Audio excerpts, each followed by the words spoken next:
Sentenced to a maximum 40 years in a psychiatric hospital, Morgan Geiser expressed remorse in court for the stabbing In the attack of her quiet friend suburb and of 12-year-old Waukesha, classmate, Wisconsin, Peyton Bella the spring Leitner. of 2014 began like so many others. Green lawns waking from winter's frost, school children racing down sidewalks in sneakers that still smelled faintly of new rubber, and neighbors exchanging nods over the hum of lawnmowers. It was a place where the most sensational events usually came from high school football victories or the occasional town parade. For parents, it felt like the kind of place you could raise your kids without fear that on the surface. Morgan Geiser and Anissa Weier were just two sixth-grade girls navigating the awkward transition from childhood into the complicated, often turbulent territory of early adolescence. They weren't the most popular girls in school, nor were they outcasts. They lived in the kind of middle-ground social space where friendships formed quickly, loyalties shifted like sand, and secrets were currency. Morgan was imaginative, brilliant, in some ways, but socially different. Teachers sometimes noted her detachment, the way she could slip into an internal world so completely that she seemed to forget the one around her. She loved drawing, reading fantasy, and had a fascination with the strange and eerie. Her eyes lit up when she talked about mythical creatures, legends, and the supernatural. Anissa was quieter, more observant. With a streak of insecurity, she tried to mask with sarcasm and quick laughter. She was drawn to people who seemed unusual or intense, people who, like her, didn't quite fit neatly into the mold of their peers. When she met Morgan, the connection was immediate. They fed off each other's energy. They began sitting together at lunch, trading inside jokes, talking about books and internet stories that other kids either ignored or found creepy. And then there was Peyton Lutner. Peyton, nicknamed Bella by her friends, was warm, bubbly, and fiercely loyal. She and Morgan had been friends since the fourth grade. She had a big heart, and that heart often left her vulnerable to people who might not always treat her with the same care. She accepted Morgan's quirks without judgment and was willing to befriend Anissa, even though she didn't know her well at first. The three girls formed an uneasy triangle of friendship. Morgan and Peyton had the long-standing bond. Anissa and Morgan had the shared fascination with the strange. That imbalance would become important later, though no one could have guessed how it started with a story, somewhere between lunch breaks and sleepovers. Morgan introduced Anissa to an online character called Slender Man, tall, faceless, wearing a black suit. Slender Man was an urban legend born from internet forums, specifically a site called Something Awful.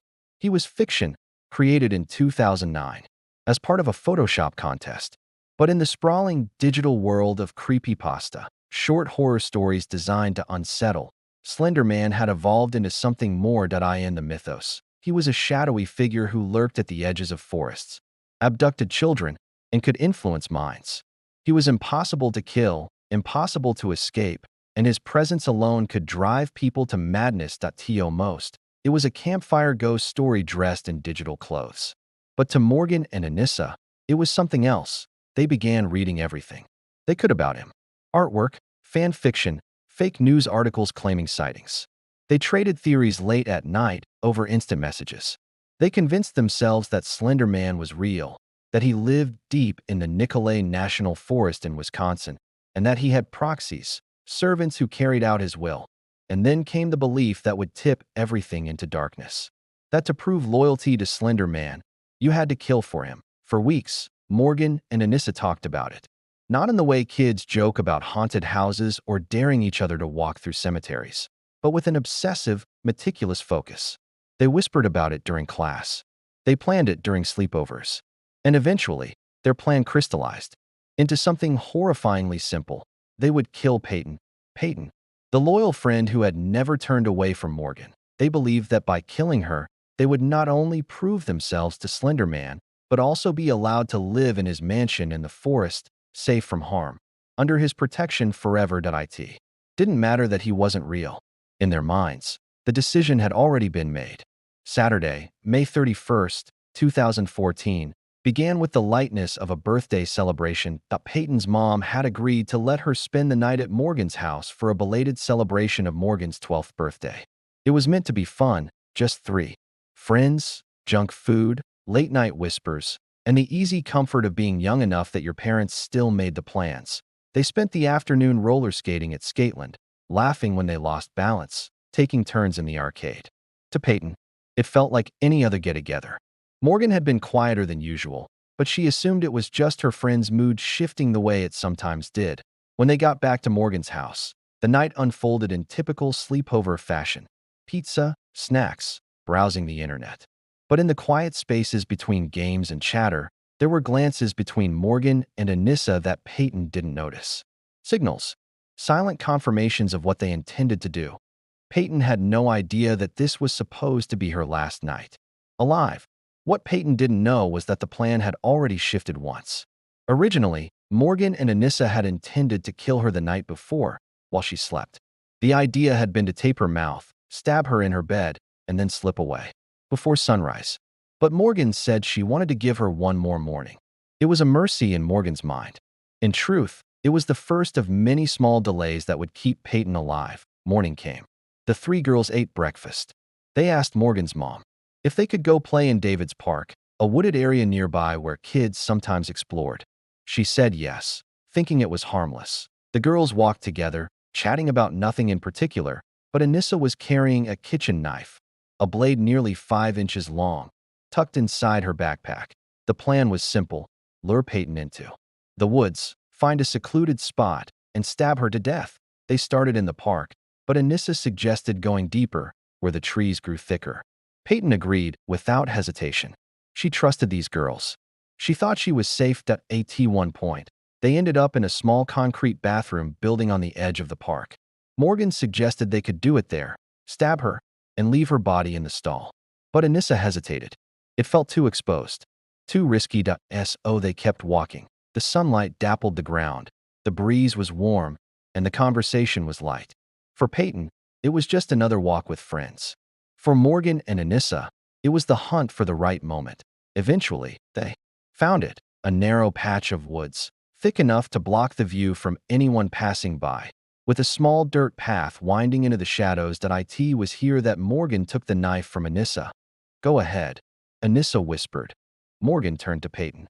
"You know we're going to do this for Slender Man, right?" Peyton laughed, thinking it was a joke. "What are you talking about?"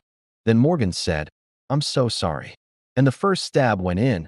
Peyton screamed. She tried to run, but Morgan and Anissa were on her, the blade plunging again and again, 19 times in total. 2 wounds struck major organs. One narrowly missed her heart. Another sliced deep into her diaphragm. When it was over, Peyton lay bleeding in the dirt. "You have to stay still," Anissa told her, voice strangely calm. "Don't move or you'll lose blood faster." They told her they were going to get help. They lied. Instead, they walked away, into the woods, leaving her to die. The world narrowed to blood and breath. Peyton lay on her back in the dirt, sunlight flickering through the leaves above her, each inhale sharp with pain. She could feel the warm spread of blood beneath her shirt, the sticky dampness pooling around her hips. Her arms trembled, her vision blurred. She had been stabbed 19 times, but her mind was not ready to surrender. She thought of her parents, of home, of the absurdity that this had happened at all. She'd come to a friend's sleepover, not a battlefield. And yet here she was, slipping between consciousness and oblivion in the middle of the woods. She forced herself to roll over. Her muscles screamed, but something primal pushed her forward. Crawling hurt. Standing was impossible. But she could walk, if she didn't think about it too much. Every step felt like an eternity, but the voice inside her head was relentless. "Move. Move. Move." She stumbled out of the woods and onto a small gravel path just as a bicyclist came into view. Greg Steinberg was a middle-aged man enjoying a weekend ride when he spotted her, pale, staggering, clothes soaked in red. At first, he thought she'd been in an accident. Then he saw the puncture marks. "Oh my God," he said, dropping his bike and rushing to her. "What happened to you?" She could barely speak. Her voice was hoarse. "My friend stabbed me." The words made no sense to him. Not at first. He called 911, keeping her talking until help arrived. The dispatcher's voice was calm but urgent over the line. "Stay with her. Apply pressure if you can. Keep her awake." Peyton lay on the ground, blinking against the sun, every breath a knife in her chest. The sirens came quickly, And then paramedics were kneeling beside her, cutting away her shirt, assessing the wounds. She's lucky. One of them muttered, though luck didn't seem like the right word. One stab wound had missed her heart by less than a millimeter. Another had grazed a major artery without severing it. She was rushed to the hospital in critical condition. Meanwhile, Morgan and Anissa walked. Their plan after the stabbing was simple in their minds: go to Slender Man's mansion. Of course, there was no mansion. They were two 12-year-old girls in suburban Wisconsin, wandering down the highway in blood-stained clothes, clutching a backpack with a kitchen knife inside. They made it as far as a Walmart parking lot before they were spotted. A police officer approached them, asking what they were doing. Morgan looked at him evenly and said, "We had to do it. We had to protect our families from Slender Man." The officer thought he'd misheard. "From who?" "Slender Man," she repeated, as if it were the most obvious answer in the world. Both girls were taken into custody without resistance. Back at the hospital, surgeons worked for hours to repair the damage to Peyton's organs. The knife had punctured her stomach, diaphragm, liver, and chest wall. She required multiple transfusions. Her survival, doctors later said, was nothing short of miraculous. When she finally woke in the ICU, her first question to her parents was not about her attackers or even about her own condition. It was simple: did they catch them? Her parents told her in the interrogation rooms at the Waukesha Police Department. Detectives sat across from two small, pale girls with thin voices and blank stares. Anissa told them they'd been planning the murder for months, that they'd read about Slender Man on the internet, that they believed he was real. Morgan was more detached, explaining matter-of-factly that they had to prove themselves so they could live with him in the forest. Neither showed the horror or remorse detectives expected. They spoke as if they'd been completing a task, as if Peyton's life had been a step on a journey towards something better, something that didn't exist.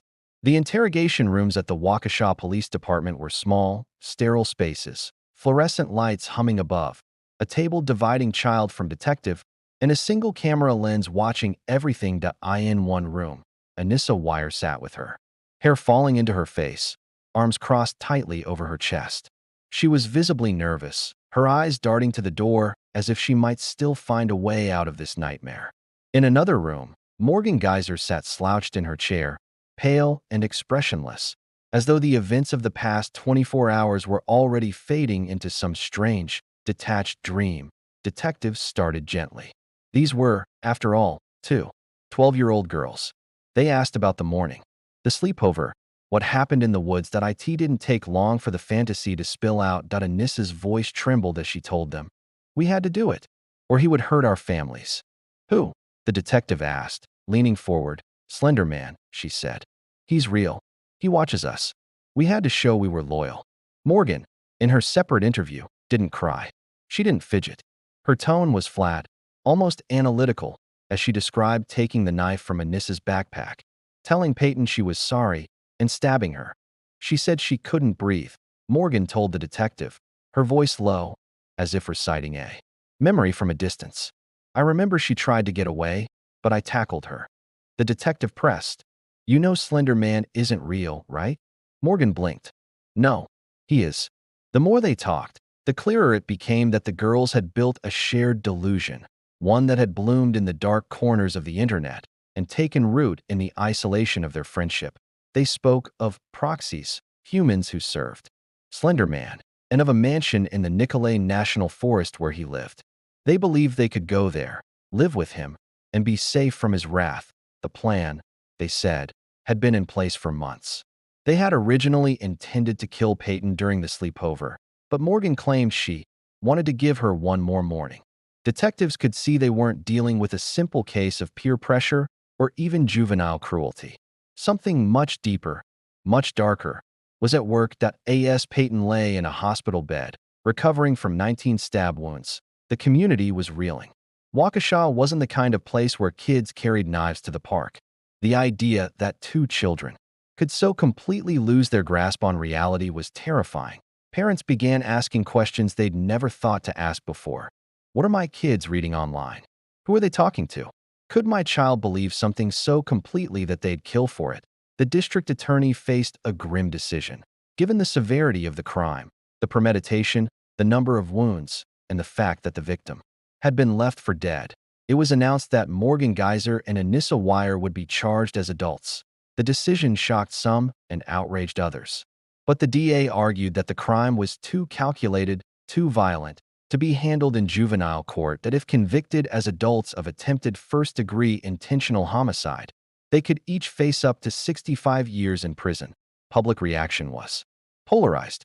Some saw two budding psychopaths, already dangerous beyond repair. Others saw two mentally ill children in desperate need of treatment, that it would be years before the courts decided which view would prevail. But in the meantime, two families were living in very different realities.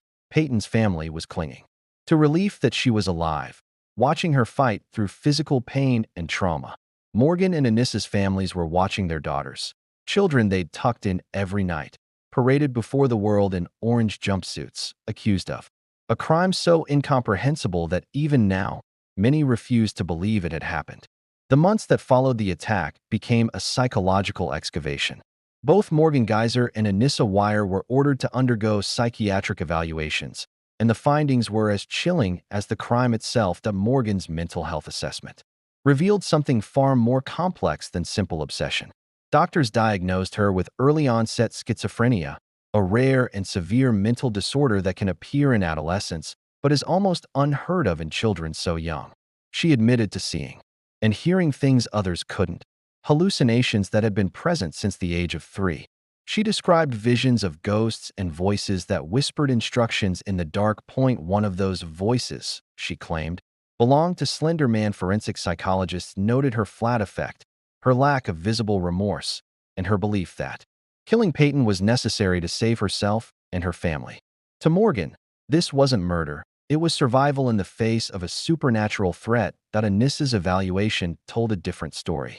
She wasn't schizophrenic, but she exhibited delusional thinking and a susceptibility to influence, especially from dominant personalities like Morgan. Experts described her as socially isolated, lonely, and desperate for connection. When Morgan introduced her to the Slender Man mythos, Anissa latched onto it completely, feeding off Morgan's certainty until it became her own truth. In 2015, over a year after the stabbing, the court proceedings began. Because they were being charged as adults, the girls appeared in the same kind of high-security setting as fully grown offenders, chains around their ankles, escorted by deputies. The sight of two pale, wide-eyed girls in oversized jumpsuits sitting at a defense table was unsettling for everyone in the courtroom. Peyton, now 13, did not attend the early hearings, but her presence loomed over every word. Prosecutors described the 19 stab wounds in stark, clinical detail, noting that at least 2 were potentially fatal. They displayed photos of the knife.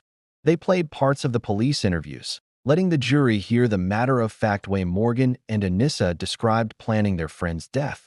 The defense did not deny the facts. Instead, they asked the court to see the girls as mentally ill children, not monsters. They argued that juvenile facilities and psychiatric treatment, not prison, were the only just response. The case dragged on for years as lawyers argued competency, trial venues, and mental health treatment plans. In 2017, both girls accepted plea deals. Anissa Weier pleaded guilty to attempted second-degree homicide as a party to a crime with the use of a dangerous weapon. She was sentenced to 25 years in a mental health institution, with credit for time already served in juvenile detention. Morgan Geyser pleaded guilty to attempted first-degree intentional homicide as part of a deal to avoid a trial that could have ended in a life sentence. She was sentenced to 40 years in a mental health facility, also with credit for time served. Both sentences would keep them under state supervision well into adulthood, with regular psychiatric evaluations determining whether they could ever be released. When Peyton finally spoke publicly, her words were a mixture of strength and quiet heartbreak. "I never really understood why they did it," she told reporters. "But I've decided I don't need to. What matters is that I survived, and I'm not going to let it define me."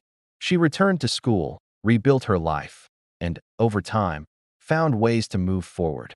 Though the scars, both physical and emotional, will always be there, the Slender Man stabbing became one of the most infamous examples of how online myth can cross into reality.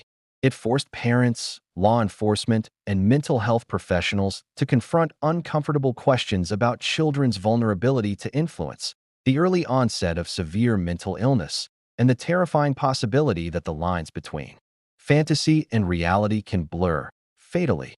Even now, years later, the crime sits uneasily in the American imagination, not because it was sensational or bloody, though it was both, but because it was committed by two children who, in their own minds, believed they were doing the right thing. When the courtroom doors finally closed on the sentencing hearings, the town of Waukesha exhaled, but the breath was uneasy, as if the air itself had changed in the years since that May morning. The case had moved from breaking news to a grim piece of American crime history. The image of two 12-year-old girls luring their best friend into the woods to kill her was a wound the community couldn't fully close.